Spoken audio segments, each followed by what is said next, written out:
புளி சாப்பாடு தாளிக்கிறதுக்கு நமக்கு என்னென்ன பொருள் வேணுங்கிறத பார்ப்போம். முதல்ல வரமிளகா, கடலைப்பருப்பு, உளுந்தம்பருப்பு, நிலக்கடலை, வெள்ளைப்பூண்டு, பெருங்காயம், கருவேப்பிலை.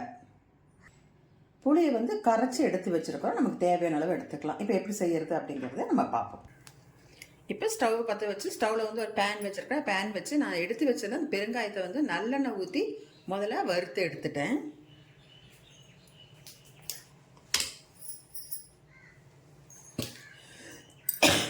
அடுத்தது இப்போ எண்ணெய் காஞ்சாச்சு. அதில் கடுகு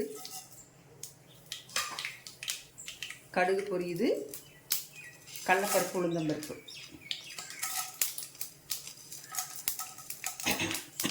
அதுவும் பொரியுது. அப்படியே கடலைப்பருப்பு நிலக்கடலையும் போட்டலாம், அதுவும் பொரியுது. இப்போது பூண்டு சிறுசாக கட் பண்ணியும் போடலாம், இப்படியும் போட்டுக்கலாம். நான் அப்படியே போட்டேன். அடுத்தது வரமிளகாயும் போட்டாச்சு. நம்ம காரத்துக்கு ஏற்ற மாதிரி போட்டுக்கலாம்.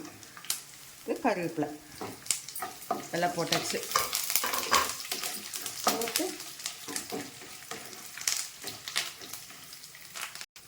போட்டாச்சு. இப்போது கொஞ்சம் மஞ்சத்தூள் போட்டுக்கலாம். மஞ்சத்தூள் கொஞ்சம், ஏற்கனவே நம்ம வரமிளகா போட்டுருக்குறோம், அதனால் மிளகாத்தூள் வேணும்னா போட்டுக்கலாம், உப்பு பார்த்துட்டு. இப்போ நான் அந்த எடுத்து வச்சுருக்கிற இந்த புளித்தண்ணி, புளி கரைசல் அதை ஊற்றிடலாம். இது கூட இது உப்பு போடுறேன். இப்போ இதில் நல்லா கலக்கி விட்டு நல்லா கொதிக்கட்டும். மூடி வச்சு கொதிக்கட்டும். திறந்து பார்த்துக்கோங்க, அடிக்கடி அடி பிடிச்சிடாமல் கிண்டி விட்டுக்கோங்க. இப்போ நான் அது வறுத்து வச்சுருந்த அந்த பெருங்காய அந்த சிறுசாக வச்சுருந்தேன் பெருங்காய கட்டி, அதை நான் பொடி பண்ணி வச்சுட்டேன்.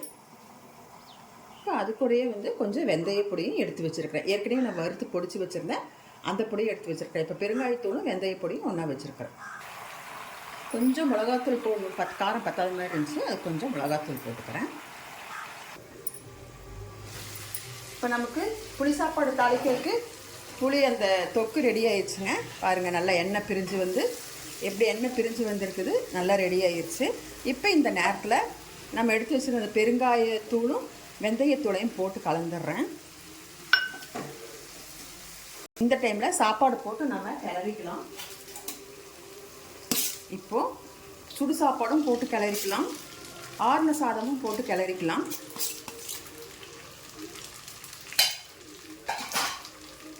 நல்லா இப்படி கிளறி விட்டோம்னா புளி சாப்பாடு நல்லா ரெடி ஆகிரும். இப்போ நமக்கு புளி சாப்பாடு ஜம்முன்னு ரெடி ஆயிடுச்சுங்க. இது தொட்டுக்கறதுக்கு பார்த்தீங்கன்னா தேங்காய் சட்னி வச்சுட்டா சூப்பராக இருக்கும், நல்ல டேஸ்ட்டாக இருக்கும் சாப்பிட்டுக்கறக்கு. ஃபஸ்ட்டெல்லாம் எங்கள் அம்மாங்கெல்லாம் எனக்கு இப்படி தான் செஞ்சு தருவாங்க, புளி சாப்பாடு தேங்காய் சட்னி. அதே மாதிரி எங்கேயாவது வெளியூர் போகிற மாதிரி இருந்தாலும் வெளியூர் போகும்போது புளி சாப்பாடு செஞ்சு தேங்காய் சட்னி செஞ்சு எடுத்துகிட்டு போவோம். அப்படின்னா தேங்காய் சட்னி ஒரு நேரத்துக்கு மேலே வச்சுக்க முடியாது இல்லையா, கெட்டு போயிடும். அப்புறம் அது வடை ஏதாவது வாங்கி வச்சு சாப்பிடுவாங்க. அதெல்லாம் உண்மையாலுமே இன்னுமே மறக்க முடியல. இப்படி சொன்னோன்னே எனக்கு கண்ணுக்கு முன்னால் அந்த காட்சியெல்லாம் வருது. இருந்தாலும் ரொம்ப டேஸ்ட்டாக இருக்குங்க. இப்போ புளி சாப்பாடு ரெடி ஆகிடுச்சு. இந்த வீடியோ உங்களுக்கு பிடிச்சிருந்ததுன்னா எனக்கு லைக் பண்ணுங்கள், ஷேர் பண்ணுங்கள், எதாவது சொல்லணுன்னா கமெண்ட் பண்ணுங்கள். அப்படியே கௌரிஸ் ஹோம் சேனலை சப்ஸ்கிரைப் பண்ணிவிட்டு பாருங்கள்.